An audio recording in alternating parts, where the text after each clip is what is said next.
Esse tempo da quaresma, quarta semana, terça-feira. Tema 28. Luta paciente contra os defeitos. Pontos a meditar. 1. O paralítico de Betesda. Constância na luta e nos desejos de melhorar. 2. Ser pacientes na luta interior. Voltar para o Senhor todas as vezes que for preciso. 3.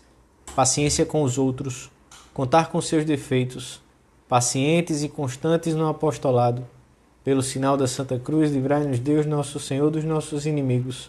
Em nome do Pai, do Filho e do Espírito Santo. Amém. Meu Senhor e meu Deus, creio firmemente que estás aqui, que me vês, que me ouves. Adoro-te com profunda reverência. Peço-te perdão dos meus pecados e graça para fazer com fruto este tempo de oração. Minha Mãe Imaculada, São José, meu Pai e Senhor, meu anjo da guarda, intercedei por mim.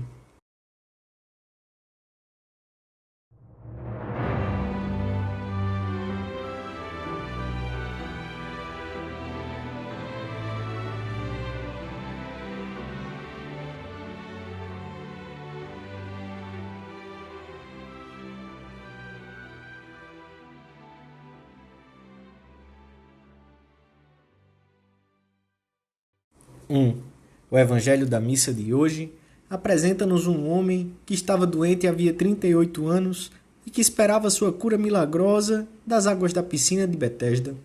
Jesus, vendo-o deitado e sabendo que já havia muito tempo que estava enfermo, perguntou-lhe: "Queres ficar curado?" O enfermo falou-lhe com toda a simplicidade: "Senhor, não tenho ninguém que me meta no tanque quando a água é agitada. Enquanto vou, já outro desceu antes de mim." Ordenou-lhe Jesus: "Levanta-te, toma o teu leito e anda." O paralítico obedeceu, e no mesmo instante aquele homem ficou curado, tomou o seu leito e começou a andar. O Senhor está sempre disposto a escutar-nos e dar-nos em cada situação aquilo de que precisamos. A sua bondade supera sempre os nossos cálculos, mas quer a nossa correspondência pessoal, o nosso desejo de sair da situação em que nos encontramos, que não pactuemos com os nossos defeitos ou erros e que nos esforcemos por superá-los. Não podemos conformar-nos nunca com deficiências e fraquezas que nos separam de Deus e dos outros, dizendo que fazem parte da nossa maneira de ser, que já tentamos combatê-los outras vezes e não tivemos resultados positivos. Cristo pede-nos perseverança para lutar e recomeçar quantas vezes for necessário, sabendo que é nessa luta que está o amor. O Senhor não pergunta ao paralítico para saber, era supérfluo, mas para mostrar a paciência daquele homem que durante 38 anos, sem se deixar abater, insistiu, esperando ver-se livre da sua doença. O nosso amor a Cristo manifesta-se na decisão e no esforço por arrancar quanto antes o defeito dominante ou por alcançar determinada virtude difícil de conseguir. Mas também se manifesta na paciência com que devemos lutar interiormente. É possível que o Senhor nos peça um longo período de luta, talvez 38 anos, para crescer em determinada virtude ou para superar certo aspecto negativo da nossa vida interior.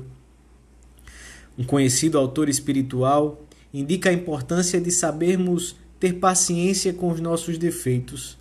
Diz ele que devemos cultivar a arte de aproveitar as nossas faltas.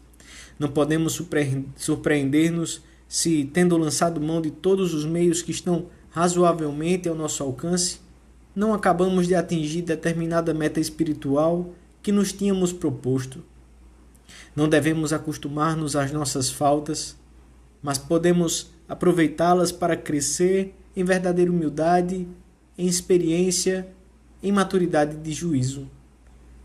Este homem que o Evangelho da Missa nos apresenta foi perseverante durante 38 anos, e não nos custa admitir que continuaria a sê-lo até o fim da vida. O prêmio dado à sua constância foi, antes de mais nada, um encontro com Cristo.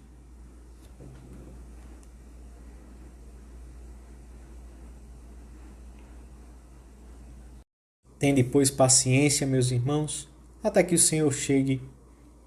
Vede como o lavrador aguarda com esperança o precioso fruto da terra, e tem paciência até receber as chuvas do outono e da primavera.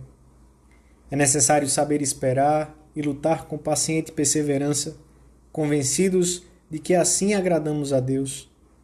É preciso sofrer com paciência, diz São Francisco de Sales, as demoras na nossa perfeição, fazendo sempre o que possamos por progredir e com bom ânimo.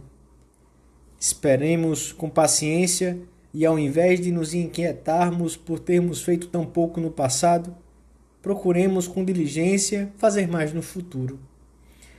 Além disso, normalmente, não se consegue adquirir uma virtude com violentos esforços esporádicos, mas com a continuidade na luta, com a constância nas nossas tentativas diárias, ajudados pela graça. Nas batalhas da alma, a estratégia é muitas vezes questão de tempo, de aplicar o remédio conveniente, com paciência, com teimosia. Aumentai os atos de esperança. Quero lembrar-vos que, na vida interior, sofrereis derrotas ou passareis por altos e baixos. Deus permita que sejam imperceptíveis, porque ninguém está livre desses percalços. Mas o Senhor, que é onipotente e misericordioso, concedeu-nos os meios idôneos para vencer. Basta que os utilizemos, com a resolução de começar a cada instante, se for preciso. A alma da constância é o amor. Só por amor se pode ser paciente e lutar sem aceitar os defeitos e as falhas como coisa inevitável e sem remédio. Não podemos ser como aqueles a quem, depois de muitas batalhas e pelejas, acabou-se-lhes o esforço, faltou-lhes o ânimo, quando estavam a 2 passos da fonte de água viva. Ser paciente no trabalho de arrancar as más tendências e os defeitos do caráter significa também apresentar-se muitas vezes diante do Senhor como aquele servo que não tinha com que pagar, humildemente pedindo novas graças.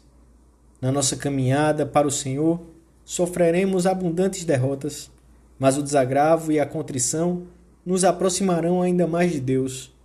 Esta dor e arrependimento pelos nossos pecados e deficiências não são tristes, porque são dor e lágrimas de amor. São o pesar de não estarmos retribuindo ao Senhor todo o amor de que Ele nos cerca, a dor de estarmos devolvendo mal por bem àquele que nos ama tanto.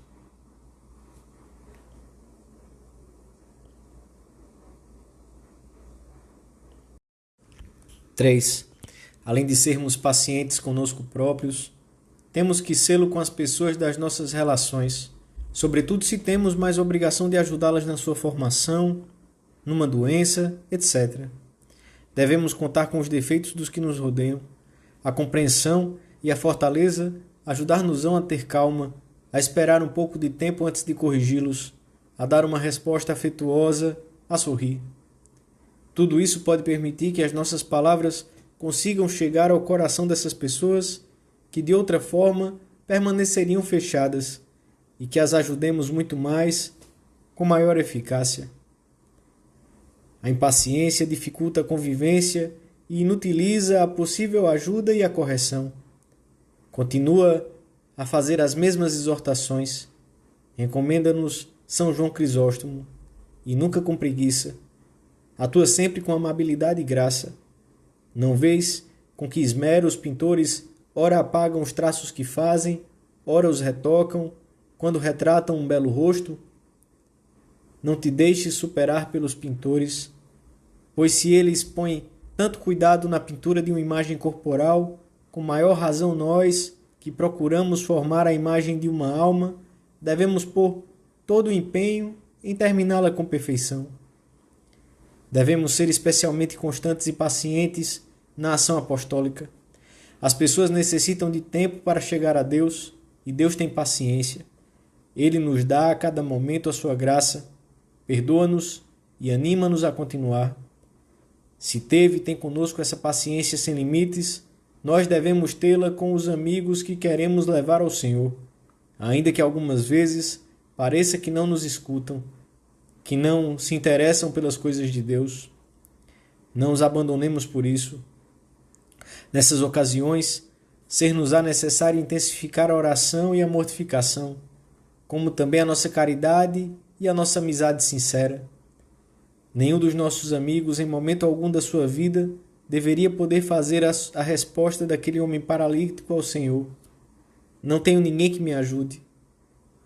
Porque é o que poderiam afirmar, infelizmente, muitos doentes e paralíticos do espírito que podem servir e devem servir. Senhor, que eu nunca fique indiferente diante das almas, pedimos-lhe hoje. Examinemos agora na nossa oração se nos preocupamos com as pessoas que nos acompanham ao longo da nossa vida, se nos preocupamos pela sua formação ou se, pelo contrário, nos acostumamos aos seus defeitos como se não tivessem remédio, e ao mesmo tempo vejamos se somos pacientes. Para todos os males da humildade, o remédio é Jesus Cristo. Todos podemos encontrar nele a salvação e a vida. Ele é a fonte das águas que tudo vivificam. É o que nos diz o profeta Ezequiel na leitura da missa. Estas águas, disse-me ele, correm para a parte oriental. Elas descerão até a planície do Jordão e se lançarão ao mar de águas pútridas e o purificarão. Por toda parte, onde desembocar a corrente, todos os animais que se movem na água poderão viver, e haverá lá grande quantidade de peixes. Lá, onde esta água chegar, o mar ficará limpo, e onde a corrente chegar, haverá vida. Cristo converte em vida o que antes era morte, e em virtude, as deficiências e os erros. Dou-te graças, meu Deus, pelos bons propósitos, afetos e inspirações que me comunicaste nesta meditação. Peço-te ajuda para os pôr em prática. Minha Mãe Imaculada, São José, meu Pai e Senhor, meu anjo da guarda, intercedei por mim.